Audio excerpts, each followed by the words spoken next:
नहा रहे थे, नहाते वक्त ही मेरा सास ने मेरा सिर पर बाल्टी खींचकर मार दिया। मेरा सर फट गया। मेरा ससुर ने एक झापड़ मारा और वो चले गए घर से बाहर। फिर मैंने थाने गई, लेकिन थाने में मेरा कोई भी सुनवाई नहीं हुई। आप जाइए, आपकी ही गलती होगी, आपने खुद से ही कर लिया होगा। हो सकता है आप अपने पति के साथ रहना नहीं चाहते हो। मुझे कुछ करना था, क्योंकि मुझे अपने बच्चों को पढ़ाना था। क्या करना है, उस टाइम मुझे तो निकलना ही था। फिर हम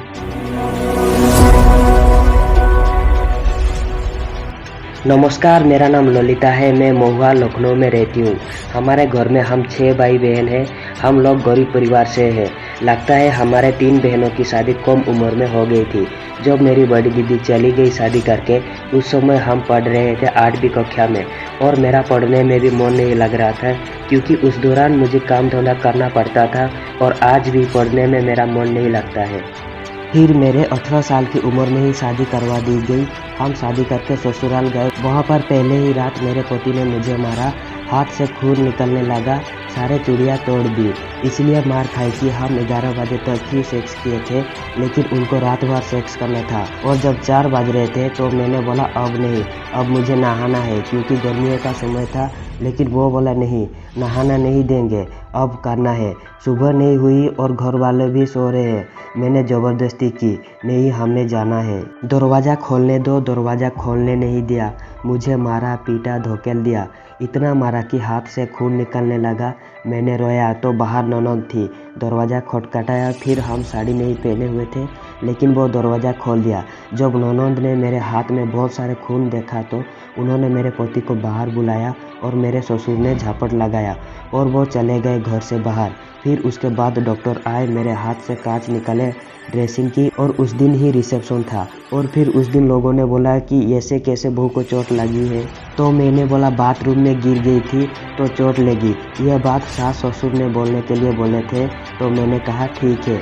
और जिन्होंने शादी लगाया था उन्होंने भी बोला कि बाथरूम में गिर गई थी, जिसकी वजह से चोट लगी। और फिर शाम को मम्मी पापा आए, और मैंने भी उनको ऐसे ही बोल दी, और हम मायके गए। फिर 4 दिन बाद लेने आए, और थोड़े दिन ही हम हंसी खुशी चल रही थी। और करते करते शादी के 1 साल के अंदर ही मेरी बेटी हुई। लेकिन मेरे सास चाह रहे थे कि बेटा हो, जैसे कि आजकल लोगों को चाहिए बेटा, ज़रूरी है। तो थोड़ा दिन जब बीत गया तो उन्होंने कहा देवर का शादी करवाना है तो अपना गहने वगैरह दे दो हमको। हमने बोला कि हमारे मम्मी पापा को बुला लीजिए, हम अपने गहने दे देंगे। तो उन्होंने कहा जब मम्मी पापा दिए थे तो तुमको ही दिए थे ना। तो हमने बोला 4 समाज के सामने दिए थे उन्होंने। तो उसने बोला नहीं देना होगा तो बोल दो, नहीं देना है। फिर मैंने बोला मम्मी पापा को बुला लो तो मैं दे दूंगा। तो मैंने मना कर दी, और उन्होंने वहीं पर बात खत्म कर दी। फिर एक दिन हम अपने मम्मी के घर जाना चाहते थे, लेकिन वो बोला गहने दे दो तभी जा पाओगे।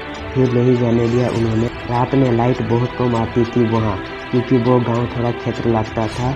इस दौरान 2 साल हो गई थी मुझे वहाँ रहकर, और मेरी और एक बेटी हो चुकी थी, 2 बेटियाँ हो चुकी थी।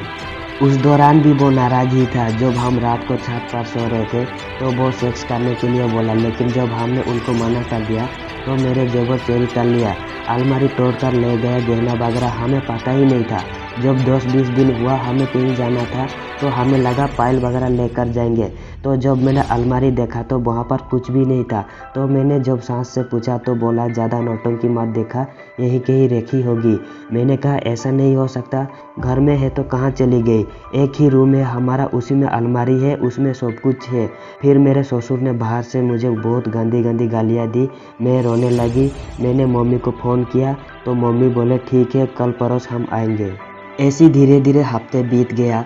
उसी हफ्ते के बीच मैंने अपने ससुर से कहा कि जब तक मेरा जेवर नहीं मिलेगा, ना मैं खाना खाऊंगा ना खाना बनाऊंगा।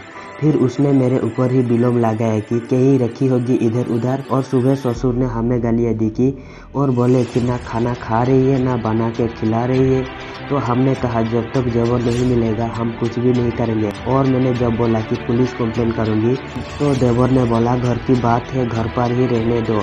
और जब मैंने बाहर निकली तो मेरे बीच वाली देवर ने मेरा हाथ पकड़ी, मारपीट किया, और मिट्टी का तेल डालकर जलाने की कोशिश की। मैं तेल से लथपथ थी। मेरे मम्मी और भाई लोग ने मुझे किसी तरह निकाले वहाँ से, और मेरी बेटियों को उठाया और हम लोग जा रहे थे थाना सरोज नगर। उस टाइम पर थाने में कुछ चल रहा था तो वहीं पर मीडिया वाले थे तो हम लोगों को भी दिखाया गया। तो मेरे ससुर ने पुलिस वालों को घर बुला लिया और घर पर उन्होंने पैसा वगैरह दिया। तो थाने में हमारे कोई भी सुनवाई नहीं हुई। उन्होंने हमसे पूछ रहे कि कैसे क्या हुआ, कैसे उन्होंने मिट्टी का तेल डाला, आप गिरे कैसे, क्या हुआ, और मेरा हालात इतना बिगड़ गया था कि मैं कुछ बता पाऊँ। फिर उन्होंने कहा आप बैठिए, आपका रिपोर्ट लिखी जाएगी। लेकिन उन्होंने मेरी कोई रिपोर्ट नहीं लिखी और उसके बाद हमें वहाँ से भगा दिया गया और बोला कि आपकी ही गलती होगी, आपने खुद से ही कर लिया होगा, हो सकता है आप अपने पति के साथ नहीं रहना चाहते हैं। तो मैंने वहाँ पर जवाब दिया कि अगर मैं वहाँ पर रहना नहीं चाहती तो हमारे 2 बेटियाँ कहाँ से आ जाती। तो उन्होंने कहा हो सकता है कहीं से भी आ सकती है, लेडी कांस्टेबल ने ऐसा बोला। उसके बाद मैं मम्मी के साथ घर चली गई, फिर वापस हम नहीं आए। फिर कुछ दिन रहने के बाद मुझे लगा कि मेरी बेटी बड़ी हो रही है और मुझे उनको पढ़ाना है। कब तक हम ऐसे मम्मी यहाँ बंद कमरे में रहेंगे, मम्मी पापा की कितना बोझ बनेंगे, क्योंकि मेरे पापा की कोई इनकम नहीं थी। फिर हम वहाँ से निकली, हम सफ़र एनजीओ गए, वहाँ मुझे सहायता मिली। हम सफ़र एनजीओ के दौरान केस चल रहा था मेरा और मैं उसी दौरान एक प्राइवेट स्कूल में काम करती थी। मैंने वहाँ आया का काम करती, वहाँ मेरी बड़ी बेटी पढ़ रही थी। मुझे 1500 रुपया मिल रहा था और स्कूल के हर दिन की फीस 50 रुपया। उसके साथ साथ मैंने खाना बनाने का काम किया, झाड़ू पोछा बर्तन मांजने का काम किया। उसी दौरान रुचि दीदी ने कॉल किया, मुझे बोला कि गाड़ी चलाना सिखाया जा रहा है, क्या आओगे। मैंने बोला मुझे तो साइकिल चलाना भी नहीं आता, गाड़ी कैसे चलाएंगी। तो उन्होंने बोला पहले आकर देख लो। तो दीदी ने बोला ई रिक्शा चलाना सीख लो। फिर मैंने ई रिक्शा की ट्रेनिंग की जिसमें हम 7 लड़कियाँ थे और हमारे ई रिक्शा की लाइसेंस भी बनी। यूपी में सबसे पहले ई रिक्शा का लाइसेंस हमारा है, ललिता गौतम का है। उसके बाद हम ई रिक्शा की पूरी ट्रेनिंग की। महिलाओं के लिए बहुत बड़ा प्रोग्राम रखा गया जिसमें अखिलेश यादव जी को बुलाया गया और उन्होंने हमें 7 महिलाओं के लिए रिक्शा भी डोनेट किए थे और वो रिक्शा अभी तक हम चला रहे हैं। हमारे 2 बच्चे को प्राइवेट स्कूल में पढ़ा रहे हैं, अपने बच्चे को उसी ई रिक्शे के बल पर काम करके खिला रहे हैं। और हम चाहते हैं कि हमारी कहानी से उन बहनों को भी प्रेरणा मिले जो अंदर बंद कमरे में रहती है, मार खाती है।